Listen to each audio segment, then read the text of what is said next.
Okay, first up is part 2, where you have to talk about a specific topic for like 2 minutes straight. All right, so think of it like this. You are the test taker, and I'm the examiner. Okay, I like it. All right. Your task is to describe a party that you enjoyed. Ooh, fun. I know, right? Here's the prompt. You should say when and where the party was held, who attended the party, what kind of party it was, what you did at the party, and explain why you enjoyed this party. Now, the catch is, I'm going to ask you to give 2 answers. First, a Band 8 level response, and then a Band 9. Okay, challenge accepted. Deep breaths, everyone. Let's hear that Band-Aid answer. Go for it. I recently attended a birthday party for my best friend, which was held about 2 months ago at her house. The party was attended by our close group of friends and some of her family members. It was a surprise party organized by her parents, so she was really happy and surprised when she arrived. It was a casual birthday party with a fun theme, everyone dressed up in costumes from the 80s. We played some games like charades and karaoke, which were really entertaining. There was also a lot of delicious food and a big birthday cake. I enjoyed this party because it was full of laughter and good company. I got to catch up with friends I hadn't seen in a while, and the atmosphere was very relaxed and joyful. It was nice to take a break from my usual routine and just have fun. Great job. You covered all the points in the prompt, described a fun event, good structure. Now let's see what happens when we kick it up a notch to Band 9. All right, Band 9 magic time. One of the most memorable parties I attended was my cousin's wedding reception last summer, held in an elegant banquet hall in our city. The event was attended by around 200 guests, including family members from both sides as well as close friends of the bride and groom. The wedding reception was a grand affair with exquisite decorations, live music, and an impressive buffet spread featuring various cuisines. Throughout the evening, we enjoyed several activities such as watching traditional dance performances, participating in fun games organized by the MC, and dancing to lively tunes played by a DJ. What made this party particularly enjoyable for me was the chance to reconnect with relatives I hadn't seen in years while celebrating such a joyous occasion. The atmosphere was filled with love and happiness, making it an unforgettable experience. Wow. Even just listening to those 2 answers back to back, the difference is clear. Right. They both describe enjoyable parties, but the second one, the Band 9 answer, feels so much more, well, I don't know. Richer, more sophisticated. Yeah, exactly. What's going on there? Well, one big thing examiners look for is what's called lexical resource. Basically, it's about how effectively you use your vocabulary.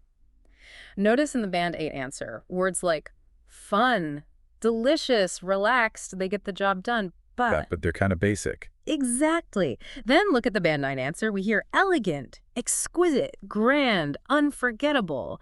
These words just paint a more vivid picture. And show off a wider range of vocabulary, like you've really got a handle on the nuances of English. Exactly. But it's not just about using fancy words for the sake of it. The Band 9 answer also demonstrates a deeper understanding of the occasion itself. Oh, I see. By mentioning things like family members from both sides and joyous occasion, it highlights the cultural significance of a wedding, right? You're connecting that personal experience to a broader context, and that's what really makes it shine. So it's not just what you say, but how you say it. You're showing the examiner that you understand the subtle meanings and can really use the language effectively. You got it. Now, part 2, that's just the warm-up. The real challenge comes in part 3, the follow-up questions, where we really get to dig deep into the topic. Oh, boy. All right, listener, are you ready for part 3? It's time to show off those critical thinking skills and how well you can discuss more abstract ideas in English. Okay, so you aced part 2. Congrats. But now it's time for part 3, where we really get into the nitty-gritty, you know? Gritty. Think of it like this. It's your chance to show off your analytical skills and how well you can, discuss those more abstract concepts. You ready to impress? I'm ready. Hit me with those part 3 questions. Okay, first one. What are the differences between holding a party at home and in a public place? Give me a Band 8 answer, and then we'll see what you can do for Band 9. Okay, let me think. For a Band 8, I'd say holding a party at home is usually more intimate and personal, as you can control the environment and invite only close friends or family. On the other hand, parties in public places like restaurants or clubs can accommodate more people and often have more facilities, like professional sound systems or catering services. How'd I do? Good. Covers the basics. Now try jazzing it up a bit for that Band 9. All right, let's see. How about hosting a party at home offers comfort and privacy. You have complete control over every detail from decorations to food choices and can create an intimate setting tailored to your preferences. In contrast, organizing a party in public venues like hotels or event spaces provides access to professional services such as catering staff or entertainment options, but may involve higher costs due to rental fees. Did I nail that Band 9 vibe? Definitely.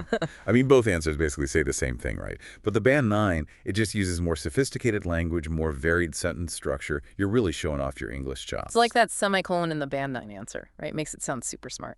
Exactly. Okay, ready for a tougher one. This one's a bit more like real-world situation. What would you do if you were disturbed by a neighbor's party? First, let's hear that Band 8 response. Okay, this is tricky. I'd say, if I were disturbed by a neighbor's party, I would first try to handle it politely by asking them to lower the volume. If that doesn't work, I might consider contacting building management or local authorities if it's really disruptive. Makes sense. So how would you approach this for a Band 9? All right, let me see. Maybe. If I were disturbed by a neighbor's party, I would first approach them politely and explain the situation, asking them to lower the volume. Most people are understanding when approached respectfully. If the disturbance continued late into the night or became unbearable, I might consider contacting building management or local authorities as a last resort. Much better. See how the Band 9 answer, it shows more like cultural sensitivity? Yeah, it's not just about complaining, it's about trying to understand and find a peaceful solution first. Exactly. Examiners want to see you can navigate those tricky social situations, show that you get those unwritten rules of communication in an English-speaking environment. All right, ready for more? Bring it on. Okay, let's switch gears. Do you think music and dancing are a must at a party? Let's start with that Band 8 response. All right, how about this? I think music is essential because it sets the mood and keeps the energy up. Dancing is great too, but not everyone enjoys it, so it depends on the type of party and the guests attending. Solid answer. Now, try pushing that a bit further for Band 9. What else can you add to the response? Not necessarily, as it depends on the type of party and the preferences of the guests. For example, music and dancing are often essential at weddings or birthday celebrations because they create energy and excitement. However, for smaller gatherings like dinner parties or formal events, people might prefer meaningful conversations or other forms of entertainment instead. How's that? Now you're getting it. See, the Band 9 goes beyond that simple yes or no. It's about recognizing that there's not always one right answer, that things can depend on the context. And I started with, not necessarily. Feels a little bolder somehow. Right. It shows you're not afraid to express your own thoughts, to challenge the question a little. Okay, next one. Do you think those who tend to stay at home are less healthy than those who often attend parties? Give me your Band 8 answer. This one's interesting. I think I'd say not necessarily. Health depends on various factors like diet, exercise, and mental well-being. Some people might prefer staying home but still engage in healthy activities, like cooking nutritious meals or doing home workouts. Good. You're highlighting that it's not so black and white. Now, let's hear a Band 9 take on this. Okay, how about this? Not at all. Staying at home doesn't necessarily mean someone is unhealthy. Many people who prefer staying home engage in productive activities, like cooking nutritious meals, exercising indoors, or pursuing hobbies that contribute to their mental well-being. On the other hand, attending parties frequently might expose people to unhealthy habits like overeating or lack of sleep. It's all about balance. Love it. See how you didn't just accept the premise of the question. You're offering that counter-argument that maybe partying too much can actually have downsides. It's like saying, hey, don't judge a book by its cover. Staying at home can be super healthy too. Exactly. It shows you're thinking critically, not just accepting things at face value, and that's what examiners love to see. Ready for another one? Hit me. All right, how about this? Why do some people not like going to parties? Let's start with your Band 8 response. Let's see. I think I'd say some people might not enjoy parties because they find them overwhelming or prefer quieter environments. Others might feel anxious in social settings or simply enjoy spending their time differently. What do you think? Good. You're acknowledging that everyone's different, right? Now take it to that Band 9 level. Okay, how about this? Some people avoid parties because they find them overwhelming or uncomfortable due to social anxiety or introversion. Others may dislike loud environments or feel that parties are not productive uses of their time. Personal preferences play a big role. Some individuals simply enjoy quieter activities more. Now, that's a nuanced answer. You're not just saying they don't like it, you're explaining the why behind it. And it kind of makes it okay to not be a party animal, right? Exactly. It shows empathy, understanding, all those good things. Okay, one final question for you. Ready? Lay it on me. Why do people like parties? Let's start with that Band-Aid answer. Okay, for Band 8, I'd say people often enjoy parties because they provide an opportunity to socialize, relax, and have fun with friends or family. Parties can also be a way to celebrate special occasions and create lasting memories. Is that all right? Classic answer totally works. But now, can you take it to that Band 9 level one last time? Let me think. People enjoy parties because they provide an opportunity to socialize, celebrate special occasions, and take a break from their daily routines.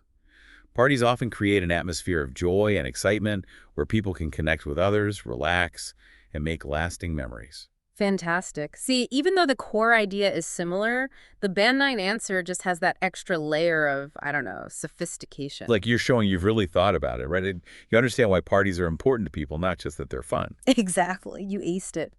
Throughout this whole exercise, you've really demonstrated the key differences between Band 8 and Band 9 answers. I feel like I've learned so much, but I also feel like we've only scratched the surface here. What are the key takeaways for our listeners? What really makes those Band 9 answers stand out? It's really amazing how just a few tweaks in your language can totally change how you come across. It is, isn't it? Makes you realize how important it is to really think about the words we use, even in everyday conversations. Totally. So, zooming out a bit, what are the big takeaways from all those Band 9 answers? Like, what makes them stand out, and how can our listener use these ideas, not just for the IELTS, but for, better communication overall? Yeah, it's bigger than just the exam, right? It's about real life communication skills. One thing that really stood out to me with those Band 9 answers was the depth of thought. They didn't just answer the question on the surface. They really went deeper, considered different sides of things. Oh, yeah, like with that question about people who prefer to stay at home, the Band 9 answer didn't just say, oh, they can be healthy too. It kind of flipped the script and said, hold on, maybe partying too much isn't so healthy after all. Made you think, right? Exactly. And that's what we call critical thinking, right? You're not just accepting what's given to you, you're challenging it, offering a different perspective. It shows the examiner you're not just reciting memorized answers, you're actually engaging with the ideas, forming your own opinions. And that's useful in any situation, not just an exam. Like if you're having a debate with someone or trying to make a point in a meeting at work. Absolutely. It helps you see things from different angles, form better opinions, and communicate your ideas more effectively. Another thing I noticed was the Band 9 answers used more nuanced language. Yeah. They avoided those absolute statements and recognized that things aren't always black and white. Right. Like with the music and dancing question, the Band 9 answer was like, well, it depends, right? It depends on the type of party, what people like. It showed that you get it. Life is full of gray areas. Exactly. It shows a level of maturity, and understanding that there's not always one right answer. And don't forget about connecting your ideas. The Band 9 answers often linked personal experiences to bigger social or cultural contexts. It's like showing you have that wider perspective. Oh, like in the very first question about describing the party, the Band 8 answer was focused on I had fun, but the Band 9 answer talked about the cousin's wedding and the importance of that occasion for the whole family and culture. Gave it more depth. Exactly. It's like you're saying, hey, I get that my personal experience is part of something bigger. That shows a real depth of thought. This has been such a great deep dive. I feel like we've uncovered those secrets to getting a Band 9, but also just learned how to be better communicators in general. I think that's the best part. These strategies, yeah, they're for the IELTS, but they're also just really good communication skills that anyone can benefit from. So as we wrap up, what's the one big thing you want our listeners to remember? Communication, it's more than just words, right? It's about making those connections, expressing yourself in a clear and thoughtful way, and showing that you get those subtle parts of language and culture. Whether you're going for that Band 9 or just want to be more confident when you speak, these ideas can help you get there. Couldn't have said it better myself. Thanks for joining us for this deep dive into the world of the IELTS speaking exam. We hope you learned something new and feel inspired to, keep leveling up those communication skills. It's been great exploring all this with you. And until next time, keep those conversations flowing. And remember, the power of effective communication, it's within your reach.